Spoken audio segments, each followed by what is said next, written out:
fidelidad es grande.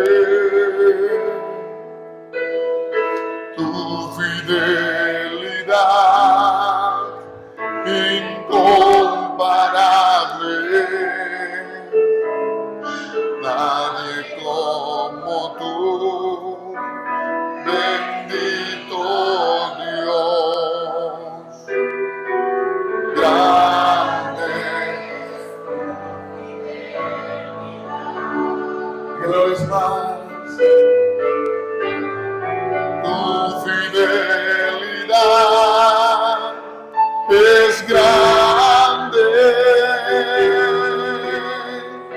Tu fidelidad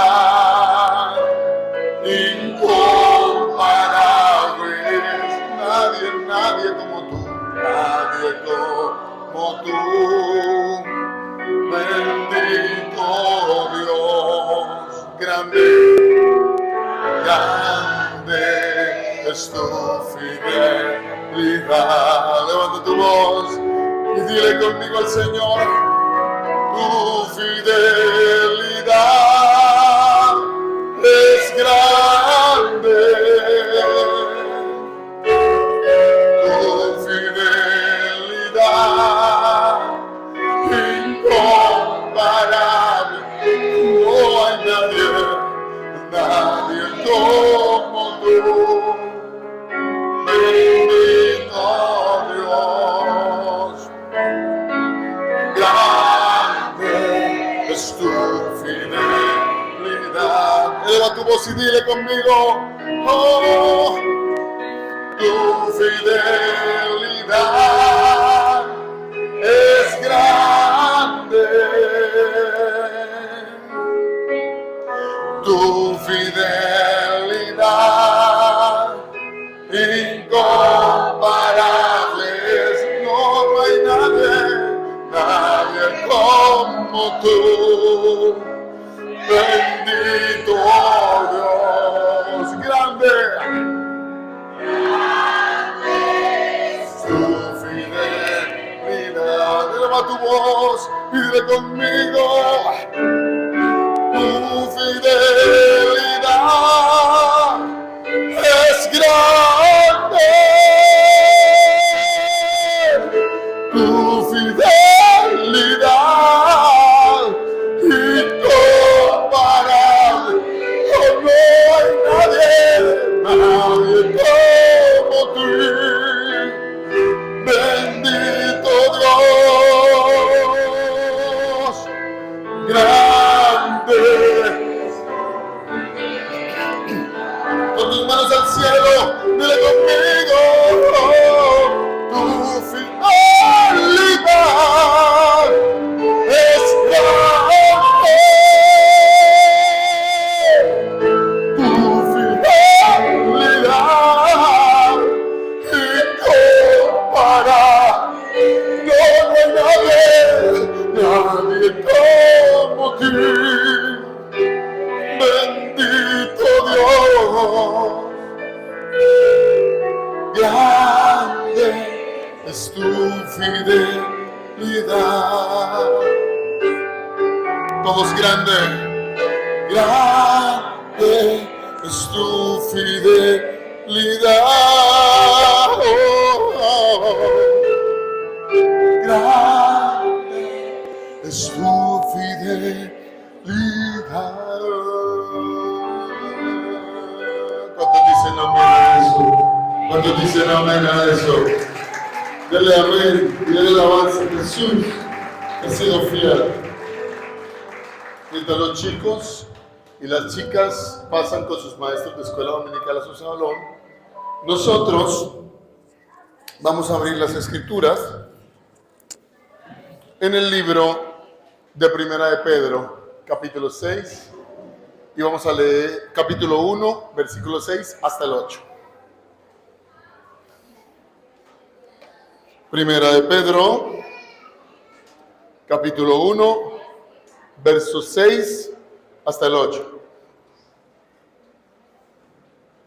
Recuerden que primero salen los maestros, luego salen los chicos, los ayudan a cruzar la calle, paran los carros o motos que vengan.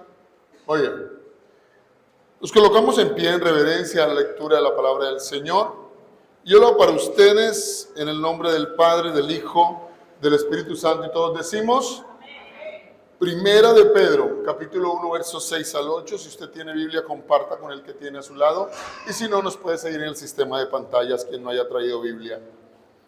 En lo cual vosotros os alegráis, aunque ahora por un poco de tiempo, si es necesario, tengáis que ser afligidos en diversas pruebas, para que sometida a prueba vuestra fe, mucho más preciosa que el oro, el cual aunque perecedero se prueba con fuego, sea hallada en alabanza, gloria y honra cuando sea manifestado Jesucristo, a quien amáis sin haberle visto, en quien creyendo, aunque ahora no lo veáis, os alegráis con gozo inefable y glorioso. Padre, muchas gracias por esta tu palabra. En el nombre de Jesús te pedimos que nos bendigas y edifiques a través de ella, y que conforme a tu Espíritu Santo traigas a nosotros la bendición del conocimiento pleno de tu verdad, para poder vivir conforme a tu propósito y de acuerdo a tus misericordias. En el nombre de Jesús te damos gracias y te honramos, Señor, porque estamos en victoria. Estamos en victoria. ¿Cuántos estamos en victoria? ¿Cuántos están en victoria? ¿Cuántos pueden alabar a Jesús, en quien tenemos la victoria? Dale fuerza, la alabanza a Jesús, en quien tenemos la victoria. Aleluya. Voy a tomar asiento, tenga la bondad. ¿Y qué tal si lo intentas de nuevo? La gloria de quien no se rinde. Bueno, el camino de la búsqueda de Dios es atravesado por muchos estados, es decir, es como un electrocardiograma ya impreso, a veces arriba, a veces abajo, otra vez arriba, otra vez abajo, unas muy arriba, unas muy abajo. Lo que intentamos es que nunca se quede en pie. No queremos quedarnos así, ¿cierto? Sino tener señal de que la vida es dinámica, de que vivimos. Ahora bien, la Biblia enseña varias cosas sobre nuestro camino en la búsqueda del Señor. Y en la búsqueda del Señor, ese camino se torna en ocasiones muy desafiante. No crea usted que caminar en Cristo ha sido fácil para alguien en la historia del cristianismo. Ser creyente y tener fe en Dios y vivir conforme a esa fe regularmente suscita un desafío, uno grande para muchos. Y ese desafío tiene que ver específicamente con el hecho de que la Biblia enseña que en el mundo tendríamos aflicción. Entonces eso de pare de sufrir o nunca más vas a volver a tener problemas mientras seas cristiano, eso no es cierto. Eso no es verdad. La diferencia es que ahora tenemos a Cristo de nuestro lado que nos ayuda con nuestras aflicciones. ¿Cuántos dicen amén? Pero no que no vamos a tener problemas. Entonces vamos a basarnos en él. Ahora, eso es bíblico. La Biblia enseña en Juan capítulo 16, verso 33 lo siguiente. Me siguen por favor la lectura de la palabra. Dice: estas cosas os he hablado para que en mí tengáis paz. En el mundo tendréis ¿qué? Aflicción. ¿Pero qué? Confiar. Yo he vencido al mundo. Vamos a comenzar a darnos una pequeña dosis de realidad esta mañana. Dígale al que está a su lado: en el mundo tendremos aflicción. Dígale al que está a su lado, mírelo a los ojos, mírelo serio, no se le sonría, porque esta es la parte seria del mensaje. En el mundo tendremos aflicción. Es una dosis de realidad, además de realidad cristiana. El problema es que hoy se intenta vender un evangelio como que, un evangelio así, como, oh, qué bueno, ven, sé evangélico y tus problemas se van a acabar. No, es probable que no se acaben. De hecho, es probable que se recrudezcan. El asunto es que cuando te falten las fuerzas, el Señor te las multiplicará como las del búfalo. ¿Cuántos decimos amén? Y nos va a ayudar a enfrentar y nos va a enseñar qué tan fuertes podíamos llegar a ser, incluso en problemas que antes de Cristo no hubiéramos podido resolver o simplemente nos hubiesen destruido. En Cristo el Señor nos hace fuertes. Al verlo a decir, en Cristo Dios nos hace como fuertes, strongers, fuertes. ¿Y fuertes por qué? Porque el mundo es desafiante. La vida es desafiante. La vida es desafiante. La vida no es fácil. Yo tengo un dicho hace muchos años, y bueno, y lo socializo con algunos de mis alumnos a veces, que me dicen, no, pero lo que pasa es que no, la vida es dura, acostúmbrate. La vida es dura, acostúmbrate. Eso es cierto. La vida es dura, acostúmbrate. Hay incluso una patología que experimentan los niños. Los niños, que es a medida que van creciendo algunos niños, les duelen los huesos. Al crecer. Había una serie por allá en los 80 que se llamaba ¿Cómo duele crecer? En Cristo duele crecer. En Cristo duele crecer. Yo no le voy a decir a usted, no le voy a echar mentiras. Lo que sí le puedo decir es que será fuerte. Eso sí se lo puedo asegurar. Ningún cristiano que es capaz de enfrentar la fe con los desafíos que ella trae es una persona débil. O es una persona frágil en sí, digamos frágil en su fe. Porque nosotros somos débiles como seres humanos. Pero la fe nos hace fuertes. Entonces, en ese sentido, la Biblia dice que en el mundo tendríamos ¿qué? Aflicción. Ahora, es más, no solo tendría esa aflicción, porque las aflicciones vienen ¿por qué? Por nuestras relaciones con los otros seres humanos. Ahora le voy a decir cuál fue la promesa que Jesús le hizo a aquellos que quisieran vivir conforme a la fe. Mateo capítulo 10, verso 22. Sigamos con la dosis de realidad. ¿Qué dice? Mateo 10, 22 dice, ¿y seréis qué? ¿Aborrecidos de quién? ¿De una parte? ¿Solo de la suegra? Bueno, hablaré de otra persona. ¿Solo de a quien le echan la basura al frente? ¿De quién dice la Biblia? ¿Seréis aborrecidos de quién? De todos. Dice, ¿por causa de qué? De mi nombre. Mas el que persevere hasta el fin, este será ¿qué? O sea, va a haber personas que con el solo hecho de que tú digas que eres cristiano, no te van a querer. No te van a querer. Entonces alguien dirá, oh, pero qué impopular es ser cristiano. ¿Y quién le dijo a usted que las decisiones fuertes y sabias siempre son populares? Oh, no, ser cristiano no me va a viralizar en las redes. Es probable que lo que te viralice en las redes es que salgas desnudo y haciendo estupideces.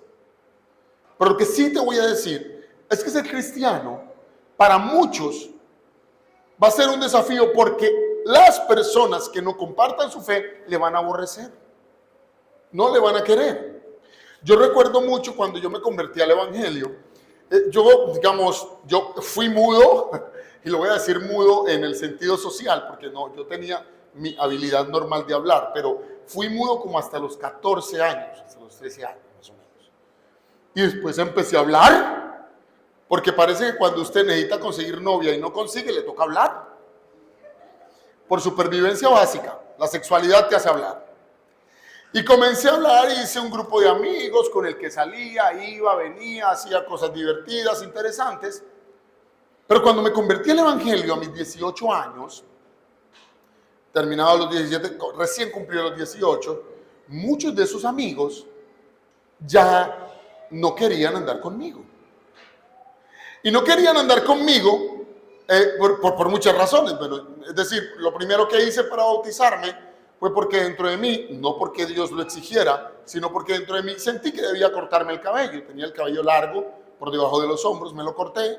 Ya no iba a beber con ellos, ya no salía en plan farra, ya no salía en plan drogas, ya no salía en plan hacer cosas deleznables.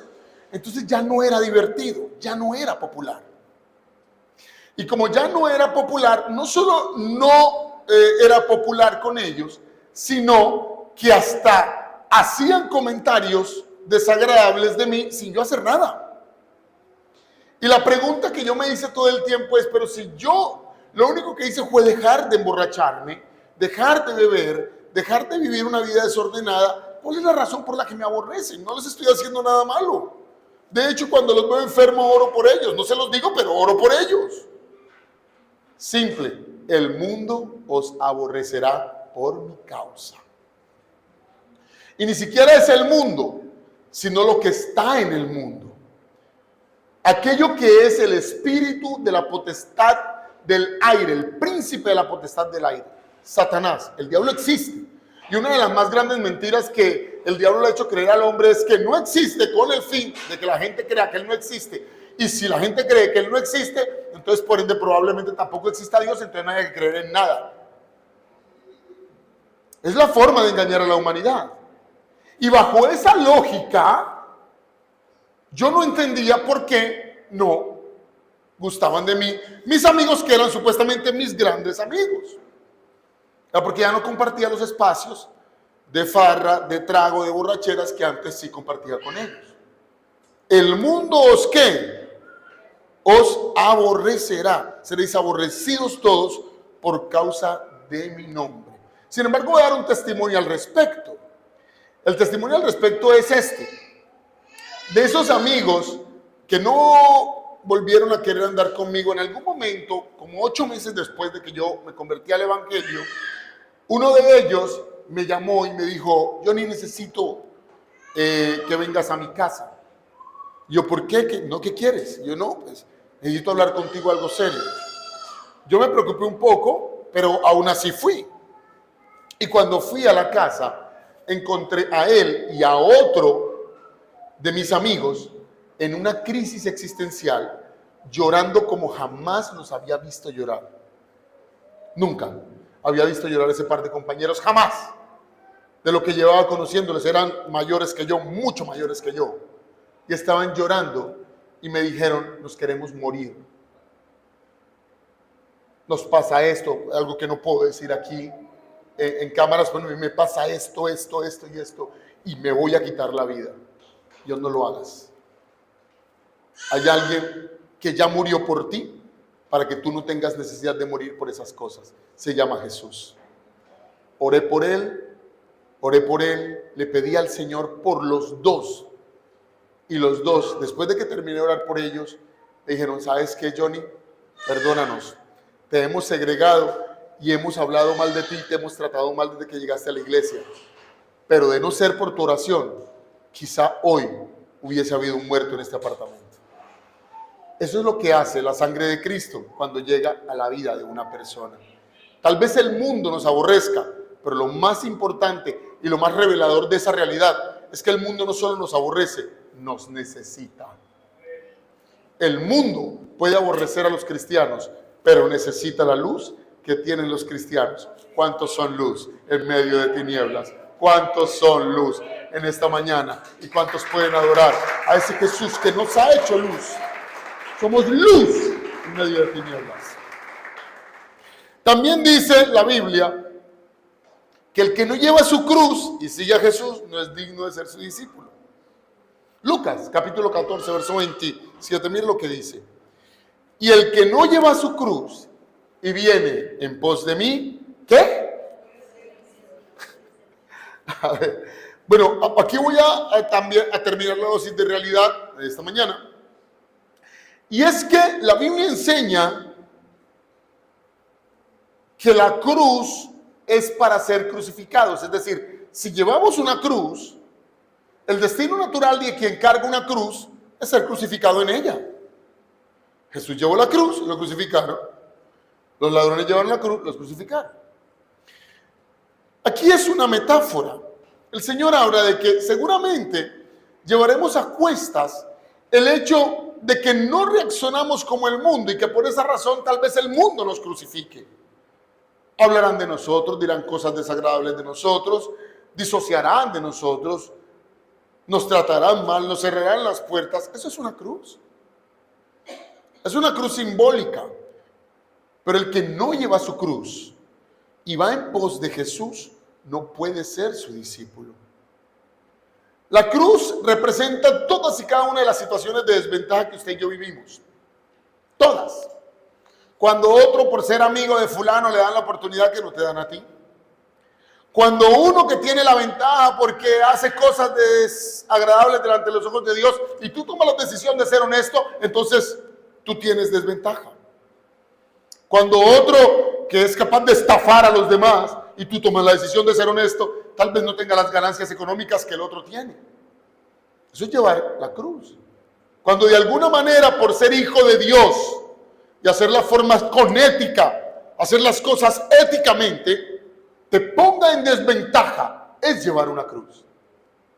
Pero si no llevamos esa cruz, no somos dignos de ser llamados sus discípulos. Voy a volverlo a decir. Si no llevamos esa cruz, no somos dignos de ser llamados sus discípulos. Es una cruz simbólica que llevamos a cuestas con honor, con honra, pero con dificultad. Cristo, cargando su cruz, se cayó 3 veces y luego fue crucificado en ella. Y ahí es donde yo quiero esbozar el argumento de esta mañana. Tenemos que llevar la cruz. ¿Para qué entonces la cruz? Y cuando nos caemos llevándola, ¿qué hacer frente a esa caída? ¿Cómo hago yo para llevar la cruz y mantener la felicidad? Porque digo, todos buscamos la felicidad. Quien no busque la felicidad es un masoquista. Todos buscamos ser felices. Todos buscamos estar bien. Todos buscamos que nos vaya mejor. Permanentemente estamos buscando que nuestra calidad de vida mejore ostensiblemente, o sustancialmente, exponencialmente, por lo menos aritméticamente, pero que mejore. Y aún así, llevar la cruz no parece mejorar las cosas. Y cuando creemos en Jesús, llevar la cruz se vuelve un ejercicio pesado, angustioso y doloroso. Pues llevar la cruz pesa y tenemos muchas ganas de soltarla, sobre todo cuando se nos cae, sobre todo cuando vamos a tierra, nos equivocamos y consideramos que a veces equivocarse llega a ser más retributivo que no hacerlo. ¿Qué es entonces lo que busca Dios con esto de las aflicciones y de las pruebas? ¿Y qué debemos hacer frente a lo agotador que puede ser haberse caído, haberse equivocado más de una vez y estar cansado a punto de querer abandonar la fe, de no querer intentarlo de nuevo? Bueno, bien, responderemos esas 2 preguntas. La primera es, ¿qué busca Dios con las dificultades? Hay muchas, pero hay 2, digamos, insulares, hay 2 absolutamente importantes para la vida de los creyentes. 2 razones por las que Dios permite que haya pruebas y dificultades en nosotros. La primera está en Romanos capítulo 5, versículo 3 al 5. Yo leo para ustedes. ¿Me siguen, por favor? Y no solo esto, sino que también nos gloriamos ¿en qué? En las tribulaciones, sabiendo que la tribulación produce y la paciencia prueba, y la prueba esperanza, y la esperanza ¿no qué? Porque el amor de Dios ha sido derramado en nuestros corazones por el Espíritu Santo que nos fue dado. El primer objetivo de Dios, cuando nos permite que tengamos dificultades, es producir en nosotros paciencia, para que se evidencie que tenemos al Espíritu Santo. Aquí voy a reventar un argumento que es falso de la teología mal interpretada. Algunos dicen que la prueba del Espíritu Santo, o la prueba de que el Espíritu Santo está en nosotros, es que hablemos lenguas. Eso no está en la Biblia. Yo quiero que alguien busque en la Biblia que la prueba de que alguien recibió el Espíritu Santo es que hable lenguas. En el día de Pentecostés, en Hechos capítulo 2, dice que cayó el Espíritu Santo sobre ellos y hablaron otras lenguas. Pero cuando hablan lenguas ahí, no estaba hablando de la laulaglosia, estaba hablando de otros idiomas. Porque más adelante dice la Biblia que los que venían de otra parte y escuchaban a los que estaban en el aposento alto, a los 120, les entendían hablar las maravillas de Dios en su lengua. O sea que lo que sucedió fue que el Espíritu Santo cayó y ellos aprendieron a hablar sin saber otros idiomas para hablar de Jesús a los que en la fiesta del Pentecostés venían de otros lugares. Porque la fiesta del Pentecostés o de las 50 semanas implicaba lo siguiente, que después, exactamente después de los 50 días de la Pascua, exactamente después de que tuviera las cosechas el pueblo, después de 50 días pasados haber tenido la Pascua, de otras partes venían a Israel a celebrar esa fiesta de las cosechas. Y venía gente que no hablaba el idioma porque venían judíos prosélitos, venían personas de otros lugares. Se requería que hablaran en otros idiomas para que las personas aprendieran sobre la gracia y el proyecto salvador de Jesucristo. Ahora, Corintios dice que si alguien hablare lenguas humanas o angélicas, eso significa que las lenguas angélicas existen.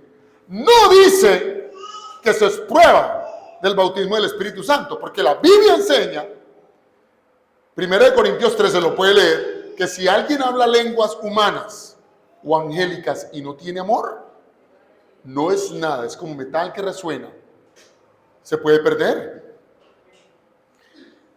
Y es contradictorio que alguien que recibe el Espíritu Santo se pierda. La muestra real de que el Espíritu Santo está en nosotros es que tenemos paciencia y soportamos las pruebas. Esa es la muestra. Usted no ve que hay personas que pasan necesidades, dolor, angustia, pruebas, maltratos, enfermedades, dificultades económicas, malas respuestas, malos agradecimientos de personas que se le ayudó. Y no importa lo que le hagan, permanece en la fe. Los domingos de pareja para su iglesia. O prende su computador o su celular y se ve su prédica desde donde esté. O lee la Biblia si no tiene internet. Y busca la manera de escuchar el mensaje de la palabra. Acaba de tener un problema en la noche con su esposa, con su esposo, con su hijo, con su hija, con el socio, con el amigo, con el empresario que lo tumbó, que lo estafó. Y en la mañana arranca para la iglesia. Naturalmente alguien diría, ¿cómo le vas a ir a agradecer a Dios después de lo que te hicieron? Naturalmente alguien le diría, ¿cómo vas para la iglesia después de cómo te trataron? Eso se escucha muy parecido a la mujer de Job.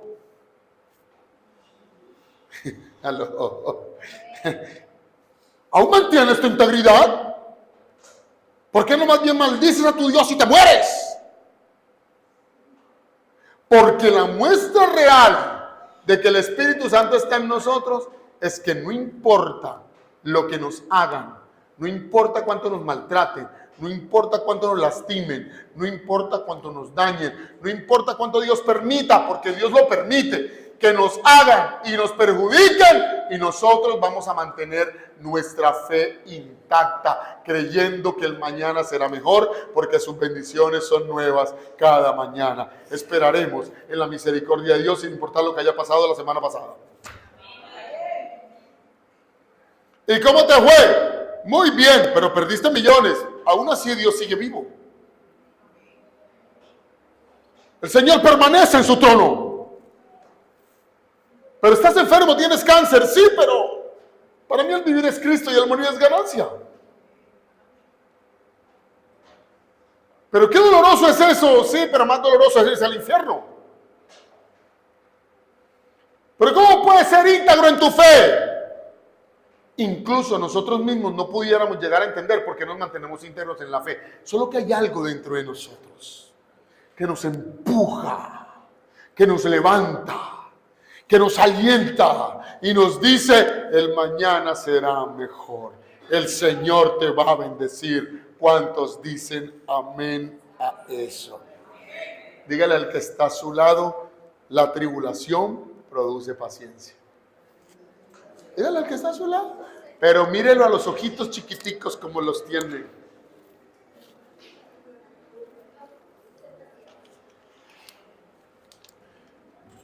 ¿Por qué Dios permite que nos pasen dificultades? ¿Por qué? Porque la tribulación produce paciencia.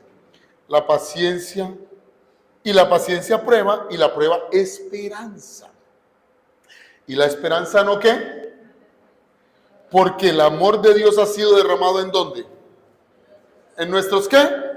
Corazones, por el Espíritu Santo que nos fue dado. Las pruebas en alguien que no niega su fe demuestra que el Espíritu Santo está en él. Hola. Y alguien dirá, no, es que esto es muy duro. Mire, a ver una cosa, puede dejar de ir a la iglesia, puede incluso hasta pecar, pero hay algo dentro de él que no le permite abandonar ni olvidarse de Dios. Es una cosa que no se va. No se va. Terrible cosa es caer en manos de un Dios vivo. Uno puede estar en cualquier lado y allá viene el Señor. Uno pasa, va uno en el carro de uno cuando está desanimado. ¿No les ha pasado? ¿No les ha pasado? ¿Cuántos se han desanimado acá alguna vez? Y uno sale en ese carro a toda, o en la moto, en Caucasia. Por favor, aquí que las licencias de conducción salen en las piñatas. Bueno, todo el mundo maneja moto. Va uno en ese carro y sale rápido y por ahí aparece otro carro adelante que no lo deja pasar. Y uno pita y cuando uno mira el retrovisor, Cristo te ama. Esa es la ironía circunstancial. ¿Cómo es posible que ese aviso esté en el carro del frente preciso en este momento?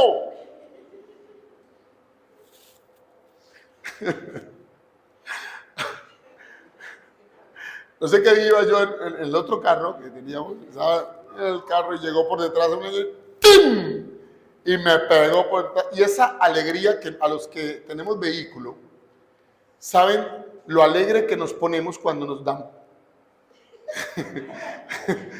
¿Sí? ¿Les ha pasado que uno le golpean y ¡ay, qué bueno! Un rayón, 1.000.000 de pesos, fenomenal, vamos a pagarlo. Claro que no. Uno se baja con la mitad del testimonio dañado. ¿Sí? Uno apaga el carro, mete ese seguro de mano y apaga y coloca y abre la puerta y se baja buscando la cruceta. ¿Y qué día me pasó? ¡Pah! Por detrás. Y yo, ¡ay, Señor! Y vea, honestamente, no le estoy mintiendo, hacía un mes que había mandado a pintar el carro. Y me dieron durísimo. Una moto, duro, ¡tim! Y yo, ¡ay, Señor! El otro, no este que tengo, no el otro que tenía antes. Y me bajé y estaba una señora.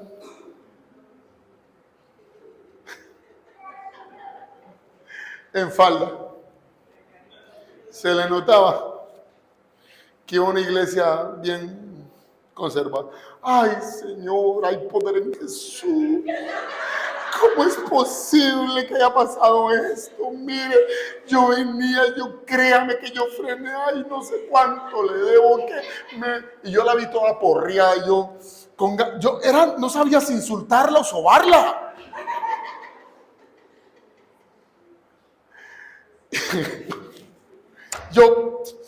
¿Le pasó algo? ¿Le pasó algo, señora? ¿Le pasó algo? Sí, no, es que lo que pasa es que yo venía con una niña, pero la niña no estaba ahí. Y yo vi pero ¿cómo así? ¿La niña dónde está? Estaba sentada. Y yo vi la niña, sí, hermano Johnny. ¿Me conocía? ¿Qué tal donde yo me baje y le ponga la cruceta de sombrero a esta señora?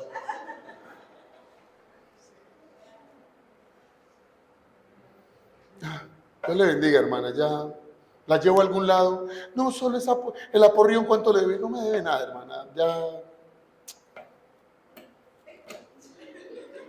váyanse. ¿Qué más hacía?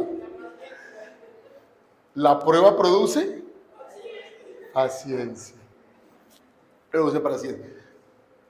Pero es que resulta que las pruebas sí realmente ponen un test a nuestra fe.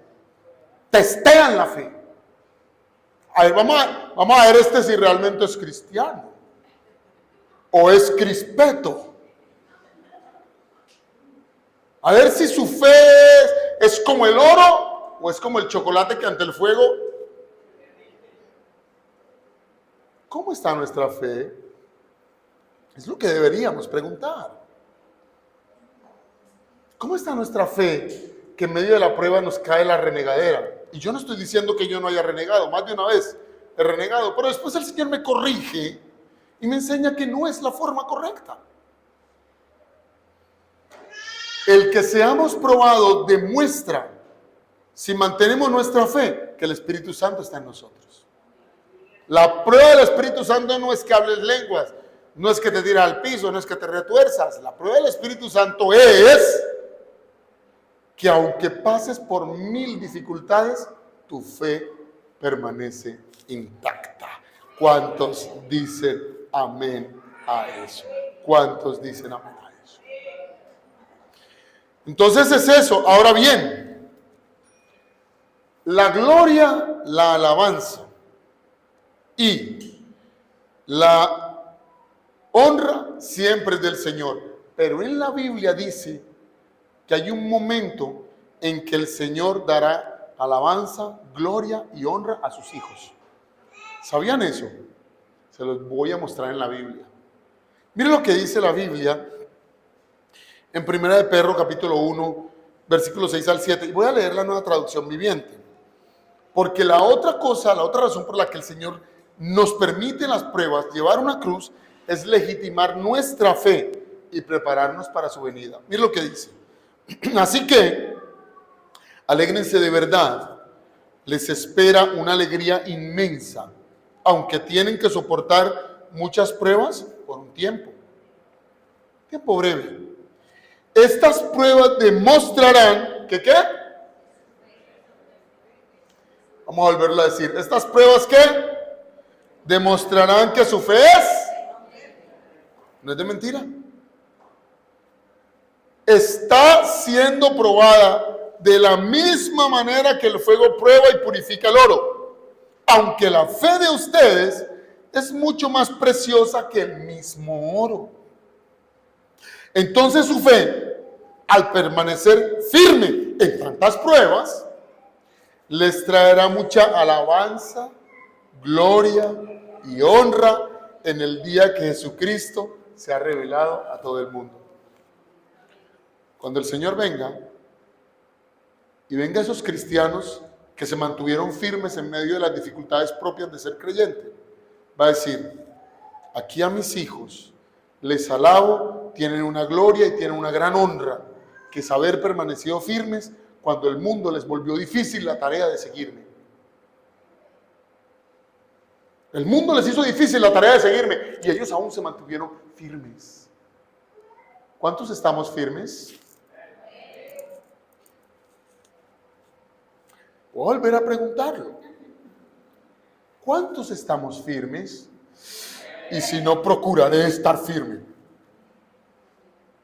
Procuraré estar firme. Muchas son las aflicciones del justo, pero de todas ellas lo librará el Señor. Los librará Jehová. Amén. Es para eso. Voy a hablar de esas dos razones. Ahora, ya sé para qué es la prueba. Listo, perfecto. Pero ¿qué hacer cuando incluso en medio de esas situaciones me ha sido difícil mantener mi fe?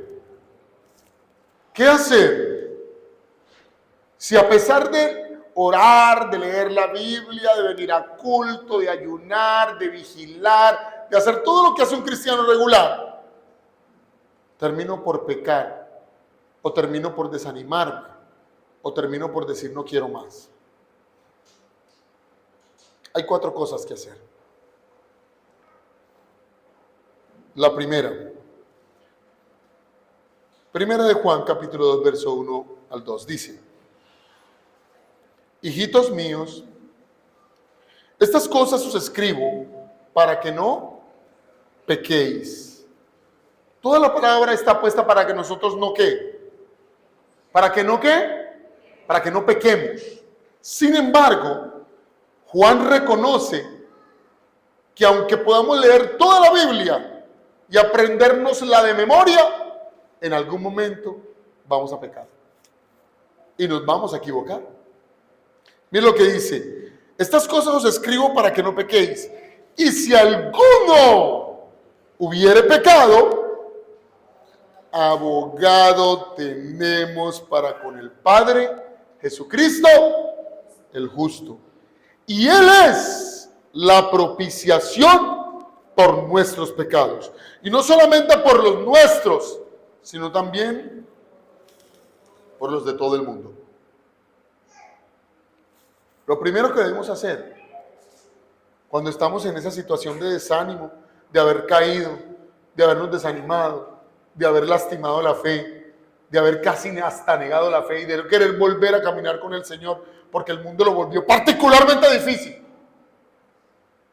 Lo primero es confesar si has pecado delante de Dios tu pecado. No delante de mí, no delante de un sacerdote, no delante de un cura, no delante de un pastor, delante de Dios. Delante de Dios. Vaya ante Dios y resuelva su situación con Dios. Dígale: Señor, ¿sabe qué? Me equivoqué. No lo hice bien. ¿Lo hice mal? Mentí. Hablé deshonestamente. Me airé. Lastimé a otra persona. Forniqué, adulteré. Así, duro y crudo como suena, tal cual. Ve a Dios y habla con Él, conversa con Él. ¿Por qué? Porque Él es nuestro papá. Él es nuestro Padre Celestial. Y Él sabía que nos íbamos a equivocar. Nuestras equivocaciones, lo digo hasta el cansancio, y no me canso de decirlo, aunque suene a retruécano o a oxímoron, si alguien lo quiere ver así. No me cansaré de decirlo. Dios no es tomado por sorpresa con nuestras equivocaciones. Dios conoce el futuro y sabe que nos vamos a equivocar. Y aún así nos llamó a su gracia admirable. Y aún así nos amó con amor entrañable. Y aún así murió por nosotros en la cruz del Calvario. Él sabía que usted y yo no íbamos a ser perfectos de la manera en como el mundo pretende que alguien sea perfecto. O los religiosos pretenden que seamos perfectos. O los fanáticos pretenden que seamos perfectos. Sabía Dios que nos íbamos a equivocar. Entonces vaya ante Dios y hable con Él. Vaya ante el Señor y converse con Él. Dígale: Señor, ¿sabe qué? Me equivoqué. Y no estuvo bien. Y no me enorgullezco. Y no quiero parecer un cínico, pero no puedo hacer más nada que reconocer que me he equivocado. Reconozcamos delante de Dios. Si hemos pecado, vamos delante de Dios. Si quieres que alguien ore por ti, los pastores estamos dispuestos. Nos llamas y programamos y oramos por ti. Vamos o vienes y oramos por ti. Pero reconoce que has pecado. Delante de Dios, que es el único que te puede perdonar pecados. A su nombre. Si alguien peca y no confiesa delante de Dios su pecado, no va a recibir el perdón. Porque la Biblia dice que con el corazón se cree para justicia, pero con la boca se confiesa para perdón de pecados. Usted tiene que hablar con Dios. Hable con Él. Hable en fe, dígale: Señor, me equivoqué. La embarré, no estuvo bien. El Señor es nuestro abogado y es la propiciación por nuestros pecados. No hay otra manera. Debo decirlo, soy un predicador cristiano, nada que hacer, debo decirlo. Si pecaste, si pecamos, debemos pedir perdón. ¿A quién? A Dios, que es el único que perdona pecados. Hola. ¿En el nombre de quién? En el nombre de Jesucristo, que es la propiciación por nuestros pecados. Lo primero, confesar. La Biblia dice que David dijo, mientras callé se envejecieron mis huesos, dice la Biblia. Eso habla de una cosa. Hay personas que simple y llanamente, por vivir una vida de pecado, delante de Dios mantienen incluso una condición de tristeza, de angustia, de depresión, hasta de enfermedad. Y no estoy diciendo que las enfermedades todas son por causa del pecado. Mire lo que dice la Biblia de Eliseo. Dice que Eliseo enfermó de la enfermedad de que murió. Eliseo no estaba en pecado, pero murió enfermo. O sea que hay personas que se enferman y no es necesariamente porque están en pecado. Aló. Pero algunas enfermedades son por causa de no confesar el pecado. Confiesa delante de Dios tu pecado. Lo segundo, reconocer que recibiremos el perdón inmediato de nuestro Dios. ¿Sabe por qué tengo que decir esto? Vamos a leer el texto y lo voy a explicar. Primera de Juan, capítulo 1, verso 9. Pero si confesamos nuestros pecados a Dios, Él es fiel y justo para perdonar nuestros pecados y limpiarnos de toda maldad. Mire, la restauración espiritual, cuando usted le pide perdón a Dios, la restauración espiritual y la relación con Dios, cuando usted pide perdón, se restablece de forma inmediata. Eso es inmediato. ¿Qué es lo que demora? La reestructuración de sus decisiones, de su estado de ánimo, de la forma en cómo se siente. Eso se demora, porque cuando alguien comete un error y reconoce que fue su culpa, la culpa y el sentimiento que ella genera dentro de las personas a veces demora en el tiempo. Sentirse culpable por haber lastimado, por haber dañado, por haber hecho lo que no se debió, puede golpear duro a una persona, incluso hacerlo caer en una vertiente de equivocaciones una detrás de otra, porque el enemigo lo convence de que no va a poder salir de allí. Y esa es la razón por la que le tengo que decir lo que le tengo que decir en este momento. Cuando usted le pide perdón al Señor, que lo primero que hace es confesar su pecado, lo segundo que debe hacer es recibir el perdón de Dios. Creer que eres perdonado. Porque a veces es más duro lidiar con la propia conciencia que con las consecuencias físicas de habernos equivocado. El problema es que a veces Dios nos perdona y nosotros no nos perdonamos. Hola. Dios sí nos perdona, pero nosotros tomamos la decisión de no perdonarnos a veces. ¿Por qué? Porque consideramos que si nos seguimos culpando y nos seguimos dando rejo emocional, látigo emocional, estamos pagando las consecuencias de nuestros errores. Y ya Cristo pagó por nosotros en la cruz del Calvario. No es cinismo, es reconocer que nosotros no tenemos la habilidad ética de perdonarnos ni de pagar por nuestros pecados, sino que Cristo pagó por nosotros y que lo que nos toca hacer es aceptar esa gracia gratis. Voy a volverlo a decir, gratis. Sin pagar un peso, sin pagar una manda, sin irse a una procesión por allá en San José de Ure, nada de eso.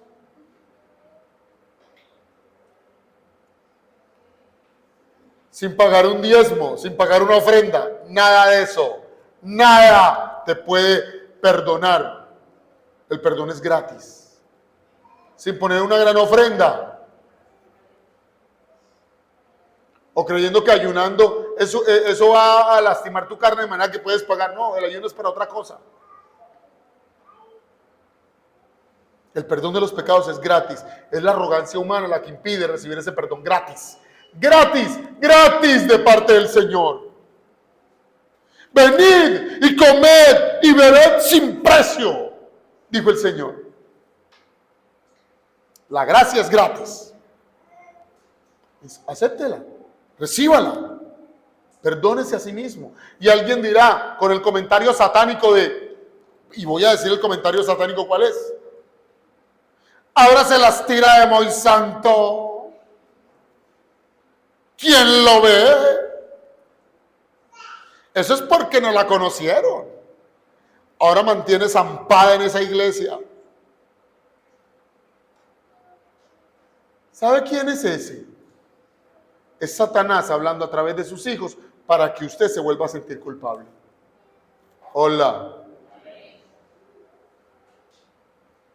¿Qué va? Si en esa iglesia lo que hay es un poco de hipócritas pecadores. Hipócritas no, pecadores sí. Pero perdonados y lavados por la sangre del Cordero. ¿Cuántos dicen amén? ¿Cuántos alaban al que nos ha perdonado por su sangre?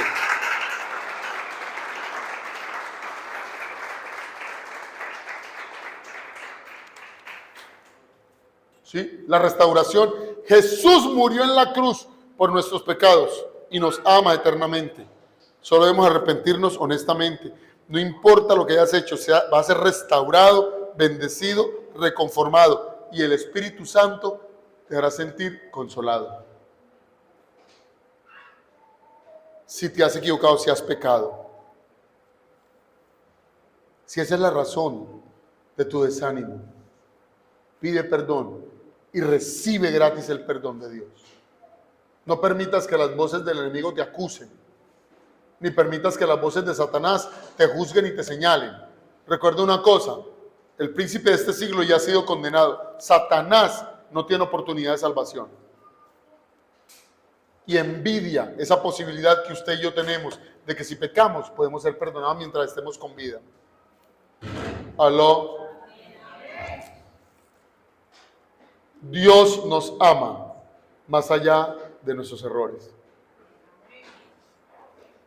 Y lo otro es reconocer, lo tercero, reconocer que la bondad de Dios no se ha acabado. Aunque con nuestros ojos no podamos ver la solución, Dios está trabajando por nosotros. Mire, si el caso no es de pecado, sino es de desánimo por ver la cantidad, o de pecado y después desánimo, o solo desánimo, la cantidad de problemas que tienes, la cantidad de circunstancias, deudas, angustias, enemigos, comentarios, problemas, antípodas contra ti, que te han golpeado y te robaron un dinero y te echaron y te dejaron solo, te abandonaron, te quitaron la protección, etc. Te juzgan, no te entienden, no te quieren, no te apoyan. Te quedaste solo, sin recursos, te echaron del trabajo, se quebró la empresa, se te murió el perro. Lo que sea. Lo que sea. Porque créame que hay momentos en la vida que son una seguidilla de problemas.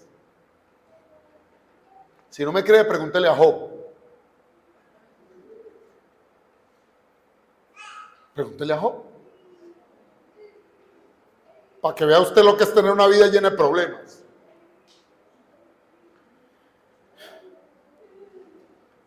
Lamentaciones, capítulo 3, verso 22 al 23 dice: por la misericordia de Jehová no hemos sido consumidos, porque nunca decayeron sus misericordias.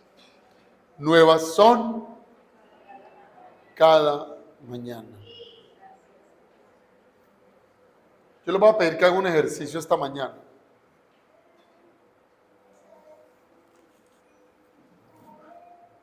Mire hacia alrededor. Si tiene la familia aquí, mire su familia. Mira dónde estás. Y mira de dónde te ha sacado el Señor. Mira cómo estabas hace un tiempo. Y mira cómo estás ahora.